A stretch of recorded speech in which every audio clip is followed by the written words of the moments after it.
This is Bhumika from Atmi Institute of Technology and Science for Diploma Studies, Rajkot. In today's session, I will explain some important string functions in PHP. The very first is strlen. This function is used to get the length of the given string. This is the prototype of this function, strlen. It will return the integer value because it is returning the length.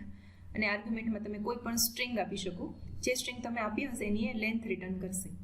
So here example is given strlen of friend, તો એની અંદર 6 characters છે, so it will display 6 in the output. Thus જ્યારે તમારે કોઈ પણ સ્ટ્રિંગની length find out કરવી હોય ત્યારે આ ફંક્શનનો યુઝ કરી શકો. Now next function is the ltrim.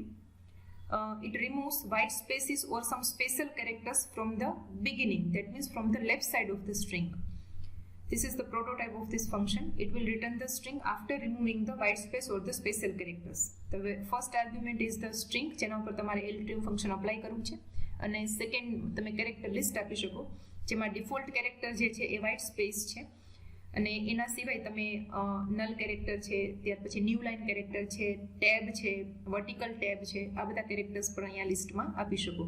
તો ltrim ફંક્શન જ્યારે અપ્લાય કરશો ત્યારે એ કેરેક્ટર્સ પણ લેફ્ટ સાઇડથી રિમૂવ થઈ જશે. નેક્સ્ટ છે rtrim. It રિમૂવ્સ the white spaces or the special characters from the end, that means from the right side of the string. Syntax is same. In trim function, it removes the white space or the special characters from the both side, left and right. તમારે બંને સાઇડથી જો trimming કરવું હોય તેના માટે તમે trim function use કરી શકો. Now this is the example of trimming functions. અહીંયા એક સ્ટ્રિંગ લીધેલી છે જેમાં લેફ્ટ અને રાઈટ બંને સાઇડની અંદર 2 સ્પેસીસ આપેલી છે, એટલે લેફ્ટ સાઇડ 2 સ્પેસ છે અને રાઈટ સાઇડ પણ 2 સ્પેસ છે. સૌથી પહેલાં આપણે એનું જો લેન્થ ફાઇન્ડ આઉટ કરીએ તો એ 10 ડિસ્પ્લે કરશે, બિકોઝ 6 કેરેક્ટર્સ છે અને 4 સ્પેસ છે, 2 space in left side and 2 space in right side. ત્યાર પછી આપણે એના ઉપર ltrim ફંક્શન અપ્લાય કરીએ.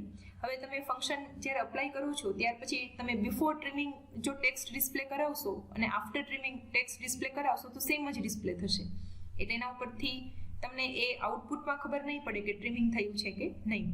બટ ટ્રિમિંગ થયું છે કે નહીં એ તમને લેન્થ ઉપરથી ખબર પડી જશે, બિકોઝ જ્યારે તમે વ્હાઇટ સ્પેસીસ એમાં ઇન્ક્લુડેડ હતી ત્યારે એની લેન્થ વધારે આવશે, અને જ્યારે તમે એના ઉપર ટ્રિમ ફંક્શન અપ્લાય કરી દેશો ત્યાર પછી એ સ્પેસ રિમૂવ થઈ ગયા પછીની લેન્થ ડિસ્પ્લે થશે. એટલે અહીંયા ltrim ફંક્શન અપ્લાય કરીને જે સ્ટ્રિંગ રિટર્ન થાય છે s, એની જો હું લેન્થ ફાઇન્ડ આઉટ કરાવડાવું તો હવે 8 ડિસ્પ્લે થશે, કેમ કે લેફ્ટ હેન્ડ સાઇડ જે 2 સ્પેસ હતી એ હવે રિમૂવ થઈ ગઈ છે. સેમ ઉપર તમે rtrim અપ્લાય કરી શકો, તો rtrimની અંદર rtrim અપ્લાય કર્યા પછી હું લેન્થ ડિસ્પ્લે કરાવીશ તો હવે 6 ડિસ્પ્લે કરશે, બિકોઝ રાઇટ હેન્ડ સાઇડની પણ જે 2 સ્પેસ હતી એ રિમૂવ થઈ ગઈ છે. અને અગેન મેં એક સ્ટ્રિંગ ડિફાઇન કરી છે અને એના ઉપર ટ્રિમ ફંક્શન અપ્લાય કર્યું છે, તો એ લેફ્ટ સાઇડ અને રાઇટ સાઇડ બંને સાઇડની સ્પેસીસને રિમૂવ કરીને લેન્થ આપણે ડિસ્પ્લે કરાવીએ તો એ 6 ડિસ્પ્લે કરશે. So this is how you can use the trim function. Now next function is the substring. This function returns the part of a string. કોઈ પણ સ્ટ્રિંગમાંથી તમારે કોઈ નાનો પાર્ટ રિટર્ન કરાવડાવવો હોય તો એના માટે તમે આ સબસ્ટ્રિંગ ફંક્શનનો યુઝ કરી શકો. The return type is a string. It will return the string. There are 3 arguments. First is the string on which you want to apply this function. Second argument છે start. Start means તમારે substring find out કરવા માટે તમે જે counting ચાલુ કરો છો એ ક્યાંથી સ્ટાર્ટ કરવું છે, તો એના માટેનું વેરિયેબલ છે સ્ટાર્ટ. અને થર્ડ પેરામીટર છે એ ઓપ્શનલ છે, ઇટ ઇઝ ધ લેન્થ. તમારે સબસ્ટ્રિંગ માટે મીન્સ કે તમે જ્યાંથી સ્ટાર્ટ કરો છો ત્યાંથી કેટલા કેરેક્ટર્સ જોઈએ છે, કેટલી લેન્થની સબસ્ટ્રિંગ જોઈએ છે, એના માટે લેન્થ પેરામીટર છે. જો આ પેરામીટર તમે ન આપો, એ ઓમિટ કરો, તો બાય ડિફોલ્ટ જે લેન્થ છે એ અપ ટુ એન્ડ કાઉન્ટ થશે. ધેટ મીન્સ ઓરિજિનલ સ્ટ્રિંગમાંથી જે તમે સ્ટાર્ટ વેરિયેબલ આપેલો હશે એ સ્ટાર્ટ વેરિયેબલથી સ્ટાર્ટ કરીને એન્ડ સુધીની આખી જ સ્ટ્રિંગ તમને સબસ્ટ્રિંગની અંદર રિટર્ન થશે. થર્ડ પેરામીટર છે એ ઓપ્શનલ છે. નાઉ અહીંયા જે સ્ટાર્ટ પેરામીટર જે છે એ તમે પોઝિટિવ અને નેગેટિવ બંને આપી શકો.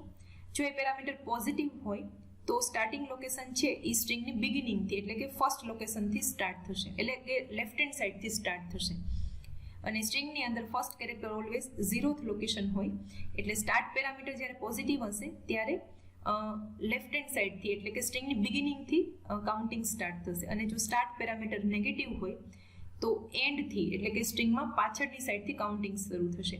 હવે જ્યારે તમે આગળથી કાઉન્ટિંગ ચાલુ કરો તો ફર્સ્ટ લોકેશન 0 કાઉન્ટ કરવાનું છે, અને જ્યારે from the and counting start કરો તો ફર્સ્ટ લોકેશન છે એ 1 થી કાઉન્ટ કરવાનું છે. એટલે એના અકોર્ડિંગ સ્ટ્રિંગ છે રિટર્ન થશે.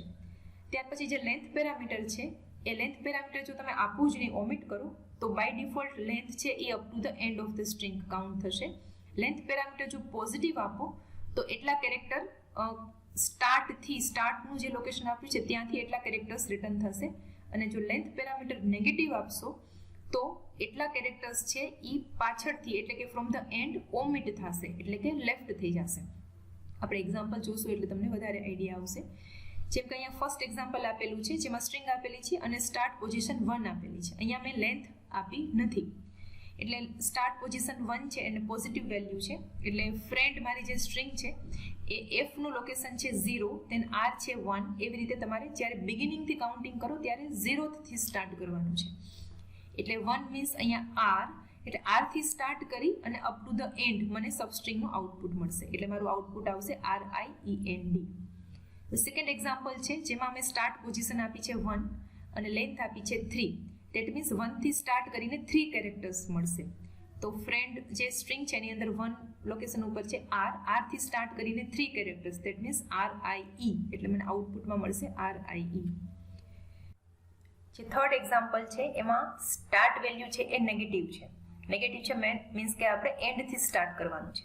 હવે એન્ડથી -3 આપેલું છે, મતલબ from the and third character, that means D, N અને E, એટલે E થી સ્ટાર્ટ કરવાનું છે અને લેન્થ આપી છે 3, એટલે E થી નંબર ઓફ કેરેક્ટર્સ 3, એટલે E થી સ્ટાર્ટ કરીને number of characters 3, that means END, એટલે મને આઉટપુટ મળે છે END.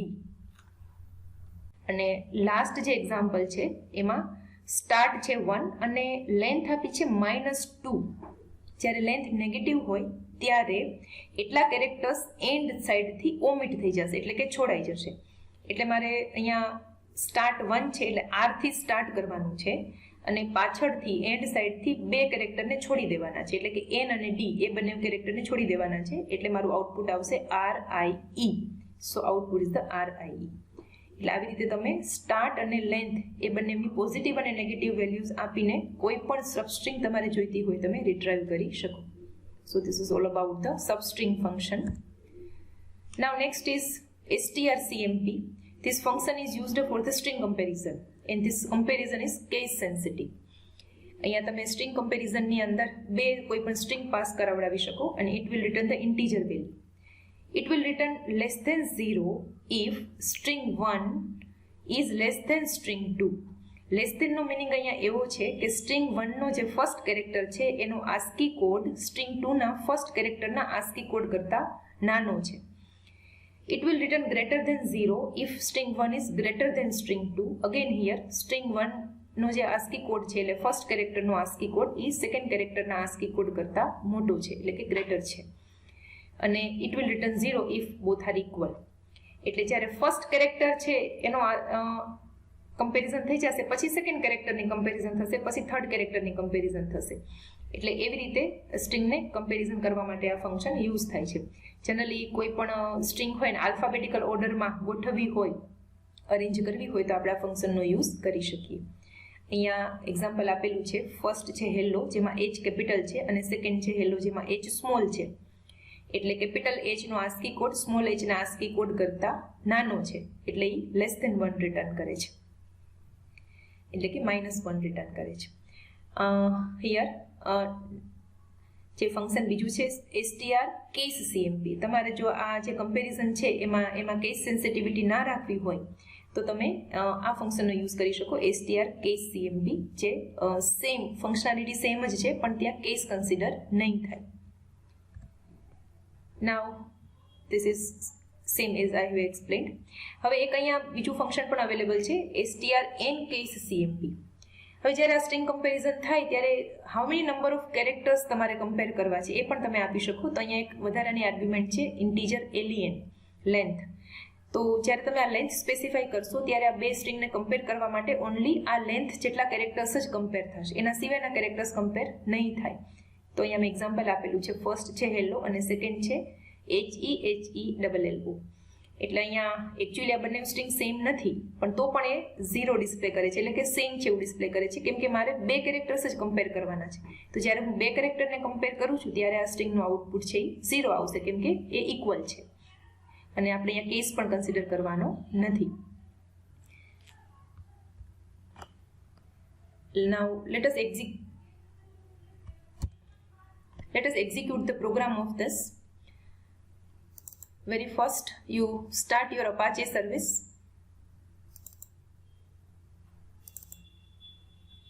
In XAMPP folder, start your XAMPP control panel and start your Apache service. You can close or minimize this panel. Then go to htdocs folder and create your program here. I have already created the program of this. Now this is my program. First function is strlen to find out the length, then the function of ltrim, rtrim and trim. Then અહીંયા trim function એક missing છે, આપણે trim function અહીંયા add કરી દઈએ.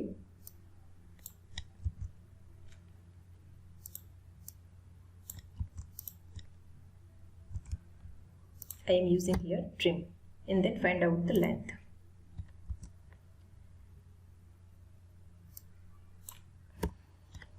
Then function of substring, જેના 4 versions આપણે લખ્યા છે, start અને length ની વેલ્યુ પોઝિટિવ અને નેગેટિવ કરીને.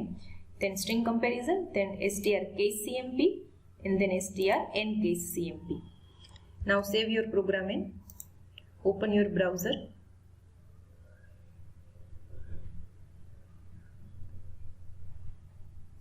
Write down localhost and then string 2.php, your program name. So here you can see the output. The very first is strlen of friend. This is the string. So there are 6 characters, so it is displaying 6. Then અહીંયા આપણે trimming માટે સૌથી પહેલા અહીંયા left hand સાઈડમાં અને right hand સાઈડમાં space add કરી છે, એટલે ઇનિશિયલી એની લેન્થ છે 10. ત્યાર પછી હું લેફ્ટ સાઈડમાંથી ટ્રીમ કરી દઉં છું અને પછી એની લેન્થ ડિસ્પ્લે કરાવું છું, તો એ આવે છે 8. દેન રાઈટ હેન્ડ સાઈડમાંથી ટ્રીમ કરીને પછી લેન્થ ડિસ્પ્લે કરાવું છું, તો એ આવે છે 6. અને અહીંયા લેફ્ટ અને રાઈટ બંને સાઈડમાંથી ટ્રીમિંગ કરીને પછી જો હું લેન્થ ડિસ્પ્લે કરાવું છું તો અગેન એ આવે છે 6. દેન સબસ્ટ્રિંગ આપણે હમણાં જેમ વાત કરીએ એમ ફ્રેન્ડ મારી સ્ટ્રિંગ છે અને એમાં હું ફર્સ્ટ લોકેશનથી સ્ટાર્ટ કરું છું, લેન્થ પેરામીટર નથી આપ્યું, so starting from r and up to end, so it is RIEND is the output. Then starting from r and 3 characters, that is RIE, so here you can see the output RIE. Then starting from the end, એટલે લાસ્ટમાંથી start કરવાનું છે અને 3 characters છે, એટલે અહીંયા મને output મળે છે એન્ડ. લાસ્ટમાંથી સ્ટાર્ટ કરવાનું છે પણ 3 કેરેક્ટર્સ, એટલે 1, 2 અને 3, એટલે અહીંયાથી સ્ટાર્ટ કરવાનું છે અને નંબર ઓફ કેરેક્ટર્સ જોઈએ છે 3, એટલે મને મળે છે એન્ડ. ત્યાર પછી સ્ટાર્ટિંગ ફ્રોમ 1, દેટ મીન્સ આરથી સ્ટાર્ટ કરવાનું છે, લેન્થ છે એ નેગેટિવ આપી છે એટલે 2 કેરેક્ટર્સ છોડી દેવાના છે, એટલે મારું આઉટપુટ આવે છે RIE. So here you can see the output. Then string comparison માં અહીંયા first hello અને second hello. first માં capital H નો ASCII કોડ small h ના ASCII કોડ કરતા નાનો છે એટલે નેગેટિવ વેલ્યુ રિટર્ન થાય છે -1. પછી str case cmp ની અંદર કેસ કન્સિડર નથી થતો એટલે બંનેને ઇક્વલ ગણે છે એટલે આઉટપુટ આવે છે 0. અને અહીંયા again str n case cmp ની અંદર ઓન્લી 2 કેરેક્ટર્સ જ છે ઇનિશિયલ છે એને જ કમ્પેર કરવાના છે, બીકોઝ તમે લેન્થ આપી છે 2, એટલે અહીંયા આઉટપુટ આવે છે 0, કેમ કે પાછળના કેરેક્ટર્સ સિમિલર નથી બટ આગળના જે 2 કેરેક્ટર્સ છે એ સિમિલર છે, એટલે અહીંયા આઉટપુટ આવે છે 0. So this is how the string functions are working in PHP.